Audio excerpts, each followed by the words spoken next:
Well, hello once again. It's great to be back with you once again in this battle for correction and redirection. If you're new to the channel, why don't you go ahead and give me a thumbs up? If you really like what I'm doing and you want to keep rocking with me, why don't you go ahead and subscribe, comment, and share? This is a battle against self destruction, ignorance, and poverty.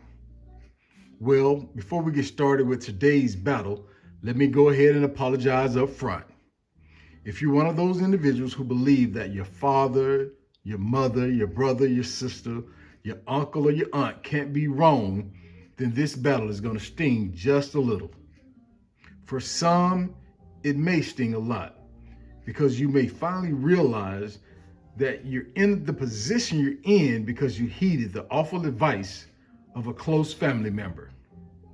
That awful advice could range from financial advice to relationship advice to everything in between. Now, I know some of you are already getting a little warm under the collar because the reality of this ignorance is beginning to hit you hard, and we've just begun today's battle. The saying that love is blind is true. Not only is it true with regards to race, creed, and color, it's also true with regards to people's cognitive ability. When you think about one's cognitive abilities, this is when love can venture into the realm of being harmful. Too often, a parent's love for a child can lead to them giving detrimental advice to their child that is based solely on that parent's bad choices.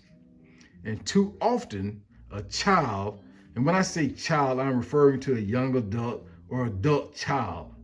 A child's love for their parent will lead them to blindly accepting the advice and making life decisions based on that advice without taking a reality-based look at the parent who is giving that advice. I know that no one wants to believe that the people who brought them into this world and provided for them were ever capable of making awful life decisions. And in some cases, they are continuing to make awful life decisions. The reality is, no one is perfect.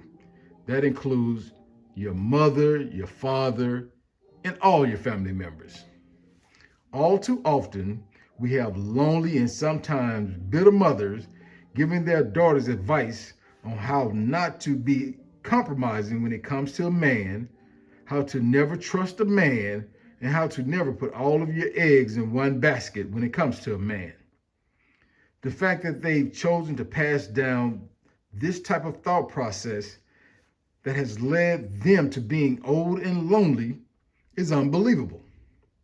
Then there are the fathers who never come home on Friday or Saturday night before 5 or 4 a.m. The ones who couldn't get everything you wanted for Christmas because they had to take some money to two other houses across town to two illegitimate children that you won't meet until that funeral. That father telling his son not to ever let a woman tie you down, or even worse, a man has to sow his oats and be fruitful and multiply. That,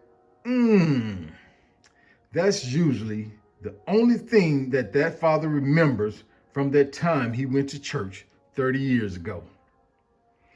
The advice I have just expounded on is too often too common these days. Too often, miserable loved ones cause more harm than good by helping their loved ones become more like them. And way too often, people are taking the advice of their miserable loved ones without stepping back to examine how that person that's giving them the advice is doing in the realm in which they're advising them on. Remember, your happiness will depend on you. And if someone, or let's say if by some unfortunate chance you find yourself in the company of unhappiness, make sure it's also because of you and not because you chose to let someone help you find unhappiness. Well, I noticed at my last move, you really weren't paying attention. So I'm gonna go ahead and replay that move.